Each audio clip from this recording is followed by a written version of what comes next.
Hey everybody, my name is Brendan. I am the person behind MegaFauna and Syrup Moose Records, as well as Grum Trencher and Venereal. Quite a few different things. And today I'm being interviewed by Schaden Collective, and I'm thrilled to be here. So let's get into it, shall we?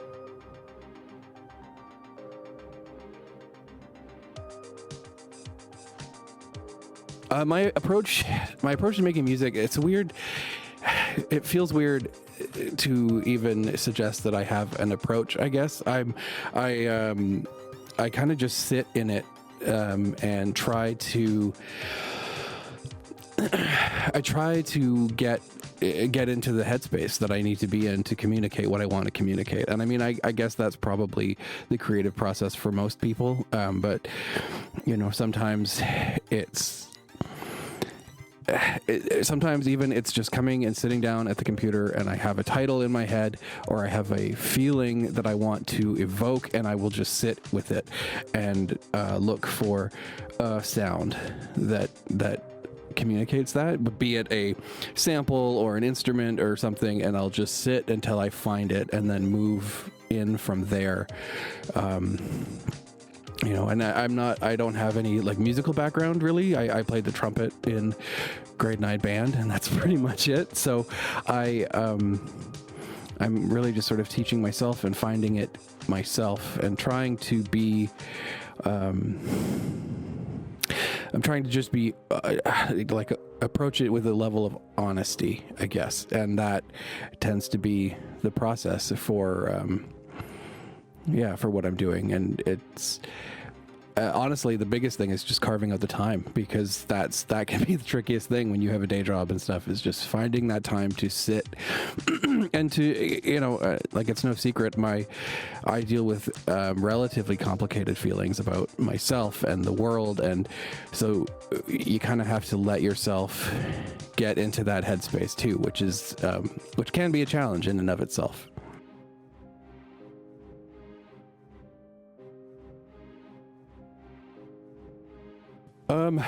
In terms of in terms of tools and equipment and plugins and all that stuff, I'm a MIDI controller person. You can actually see them over there.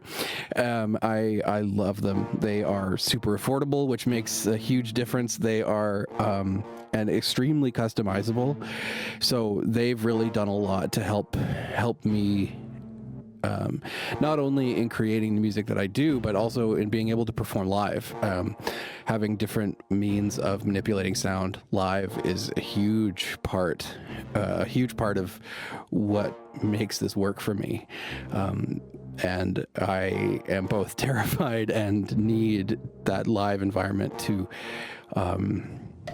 add. I like it. It just goes a long way for me. So those are great. I recommend MIDI controllers if you're, you know, wanting to start making music. And then in terms of plugins and stuff, I'm a big fan of the Freak Show Industries plugins. They are extremely bizarre and right up my alley. So I always recommend those ones when I can. I also am a big fan of Valhalla Supermassive, which is we're just getting now into like specific plugins, but yeah, there's just so much out there, and you know, I make everything in Ableton and use my MIDI controllers, and I have about 50,000 samples that I pull from, and just try to, yeah, I sort of follow the impulse wherever I need to.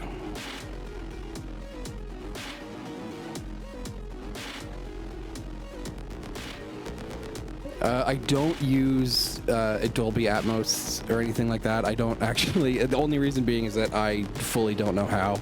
I would love to. The binaural effects that I have on MegaFauna songs are sometimes by accident. You know, just messing around in different values and knobs and stuff inside of a plugin, and sometimes it's actively trying to do some spanning and playing around with that. But yeah, I don't use like Dolby Atmos or have any specialized gear for that. I'm sure it's true for most DAWs. You can grab a phaser or flanger or like spatial effects, and that'll do it for you, I think. Does it for me anyway, and it seems to work okay.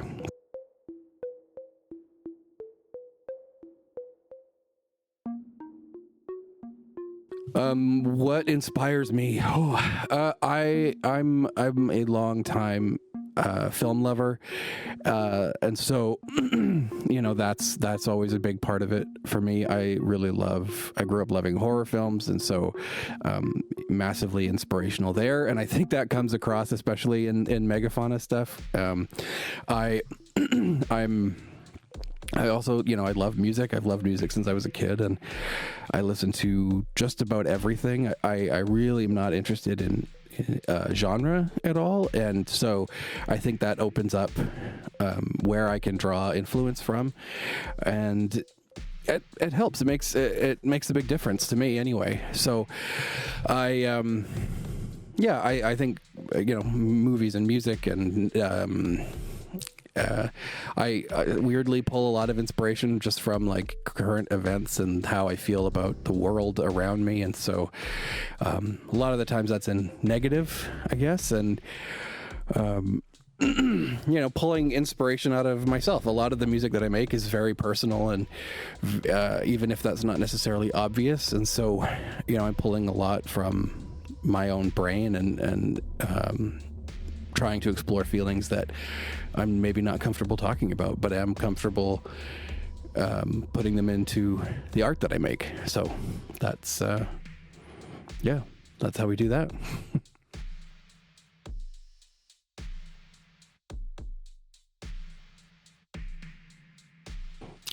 So I will just correct this a little bit. I have done a score for a film, but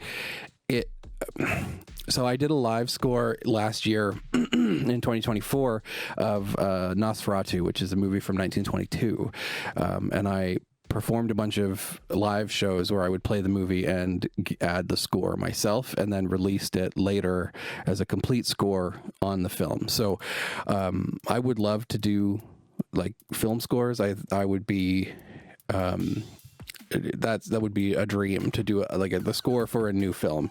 Closest I think I've gotten is I did a score for a video game, Game Jam. The game is called Ghostin'. I posted it everywhere that I could at the time, and I have some fun songs from that. So yeah, but I did do a MegaFauna original score for a movie that does already exist, and I'm going to do another one actually in October. I'm doing The Cabinet of Dr. Caligari, which I'm really excited to do, and I've got one live show planned and maybe more, but I learned last year that it was kind of an insane project that I wanted to work on, so hopefully this year is a little bit less crazy, and I think I'll just keep doing it until I run out of public domain movies, which is so yeah. I love Nosferatu. I have seen it now 7,000 times trying to do the live show, and I just you ask about if it influences the way I write music or if it's a totally different process, and I don't know if it is different. I think that when I do any kind of live show or I'm working on an album, I'm approaching it the same way, right? I want to evoke certain feelings, and like with a film score, at least I have these visuals to really help to inform that, but when it comes to my music, maybe sometimes I don't have that same visual element, I guess, so that changes the process a little bit for sure.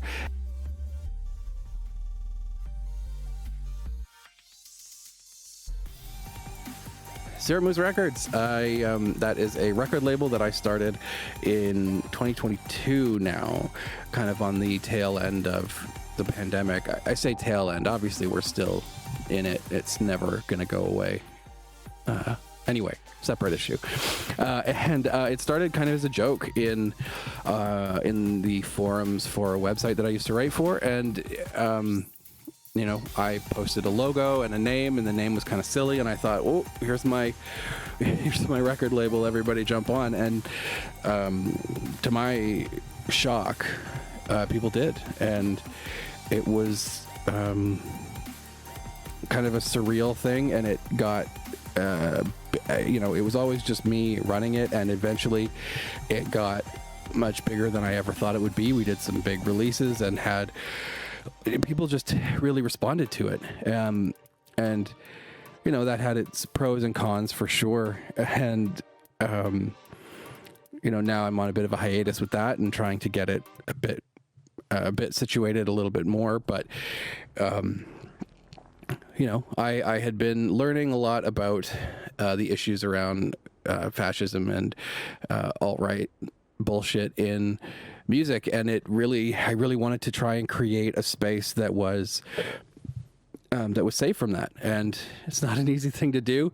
And like I say, there were ups and downs in that process for sure, but in general, I think I'm really proud of the work that I did with Suramoose, and what it's going to look like next year, I don't know, but for now, it's something that is very meaningful to me, and to be able to give a platform to artists that otherwise may not have had one, or may have who may not have had one. I think that's as simple as it needs to be.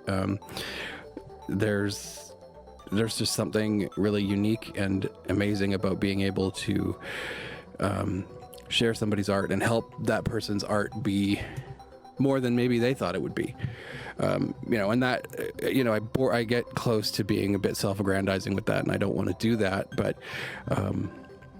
it's been a really interesting process, and I've been essentially making it up on the fly, because I've never run a record label before, and I ran it out of the basement that I'm recording this in. So it's really it was a real passion. It is a real sort of passion project, and it's just figuring out what I want to do with that passion moving forward.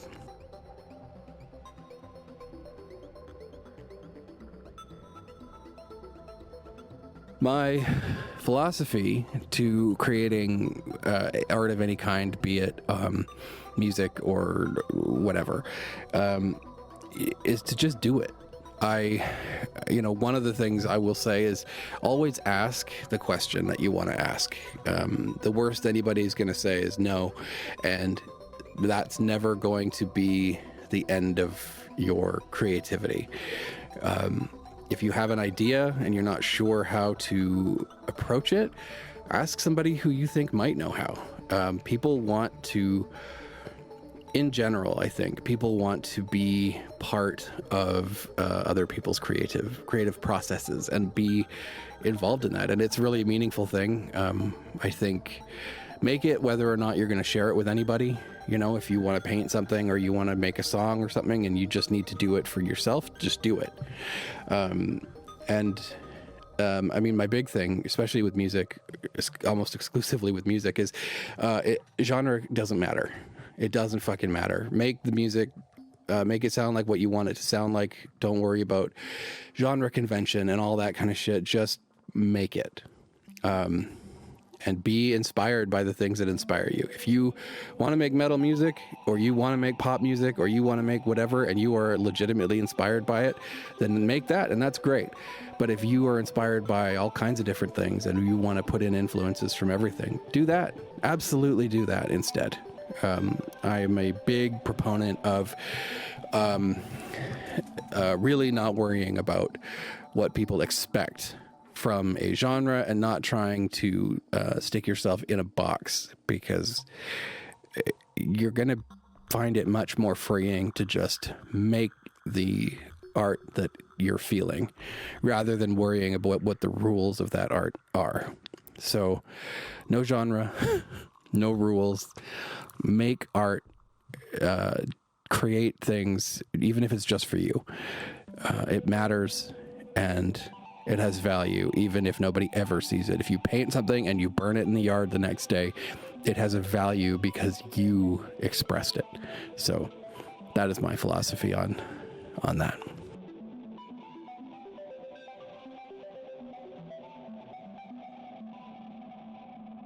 Anti-fascist merch, everything right now I have at themarsh.ca. That is my kind of hub website. It links to all of my music projects, to Sierra Moose Records. It has a t-shirt store built into it. I actually built the Marsh on the tmail.com infrastructure for like web building. So there's a built-in shop there. And I post news. I post as much stuff there as I can. I'm trying really hard to make that the like base site for everything. I would rather not be on any social media because it is a nightmare and it makes me tired. But I am for now. So anyway, themarsh.ca if you want merch. If you like anti-fascist merch, there it is. That's where you can get it from.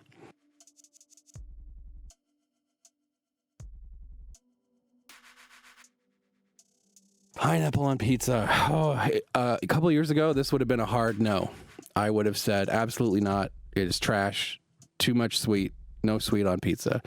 However, I have now had a Hawaiian pizza that has changed my thought on that. And that Hawaiian pizza comes from Twin City Brewing in Port Alberni. Shout out to those guys. That is the best Hawaiian pizza I have ever had. And it is one of the best pizzas that I have ever had. Now, I wouldn't choose it. It is not my first choice as a topping. I still do think it's a bit sweet. And more importantly, most places that make Hawaiian fuck it up. It's too much. You overdo it, and you can't do that. So, in the case of pepperoni on pizza, sometimes don't fuck it up. Most of you fuck it up. So, there you go. And if you're in Port Alberni, try the Hawaiian at Twin City. Twin City Brewing. Because it slaps. It's the best one. Straight up. It'll make you a believer if you're not already.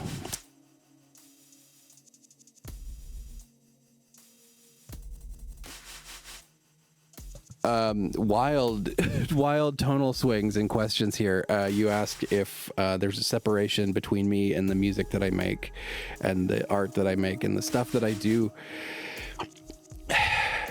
And I mean, the answer I think is yes and no, right? I think that anybody who makes anything puts themselves into it in some way or another. And if they don't, then it can't be very good art. That's why I'm not a proponent of separate the art from the artist for, people wanting to justify like reading Harry Potter or whatever, again, even though those books are trash. I think that our art should represent us in a way, because if it doesn't, then what is our point? What is it we're trying to say? Sierra Moose Records and MegaFauna and Venereal and Grum Trencher definitely all factor into parts of who I am as a person. And I put, even if they don't necessarily are representative, I definitely put a lot of myself into them. And I think they do, I do get to show different sides of myself in all of them. MegaFauna is really introspective and about, communicating, what's in me, I guess. Where Venereal is much more external nihilistic doomer music, and Grum Trencher is because I'm also a weird little nerd who likes fantasy shit. So, and then Sierra Moose, I love showing off other people's work if I can. So I think in a way, everything is kind of an extension of myself, with the understanding that it's also art and expression. And it's both and it's neither, I guess. I don't know if that is a good answer to your question, so I can only really apologize for that.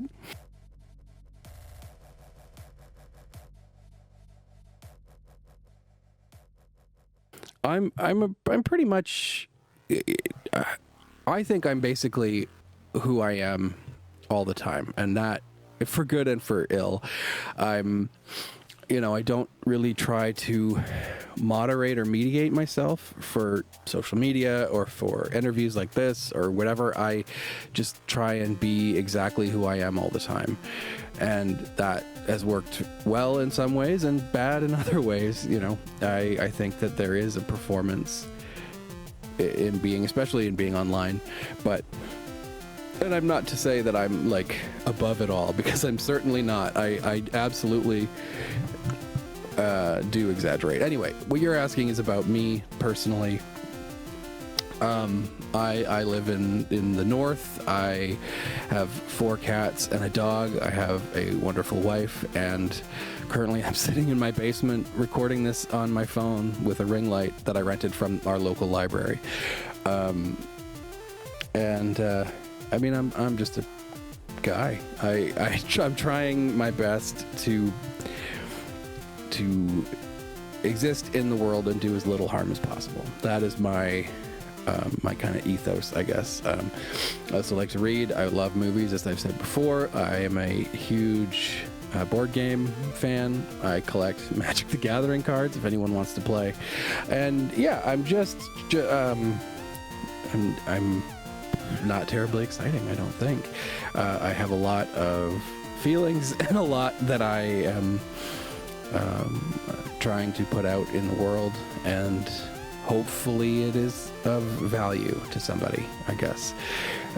I'm not as worried about leaving a legacy as I want to just make sure that people are okay. Obviously, also, I'm an ardent anti-fascist, communist, socialist.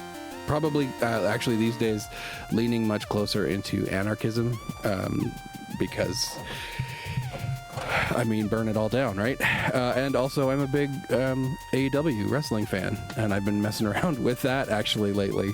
And you can find that on themarsh.ca. So, yeah,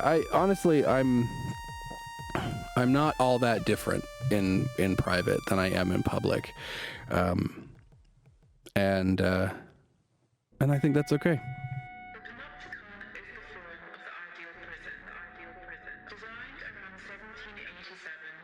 If you want to support MegaFauna or anything that I'm working on, please go to coffee.com/themarsh. That's ko-fi.com/themarsh. That is where you can give me money every month if you want. No pressure, but I do put up anything that I release for free there. I think I'm a little bit behind on that, so MegaFauna stuff is all up there, though. It's $5 a month, and you can support me for as long as you want. I also, of course, I mentioned before, themarsh.ca. That is where everything is. You can find me on Blue Sky and YouTube and Instagram and Facebook and TikTok. I'm on all the things. My usage will kind of wax and wane. I'm on Blue Sky a lot, though. XADAA on there. I think that's what I'm there as. I might be under the MegaFauna. You'll find me. I'm easy to find. I'm very track downable, for better or for worse. So, themarsh.ca, all my links are there. And honestly, thank you just for watching this. Even that in and of itself is support. So thank you. Thank you so much for watching this. I have been Brendan, MegaFauna, Syrup Moose Records, all the things. And thank you so much to Schaden Collective for having me. This is... it's very cool, and I'm very grateful to have the opportunity. Thanks for watching. I have been MegaFauna. Support the underground and keep on checking out Schaden Collective.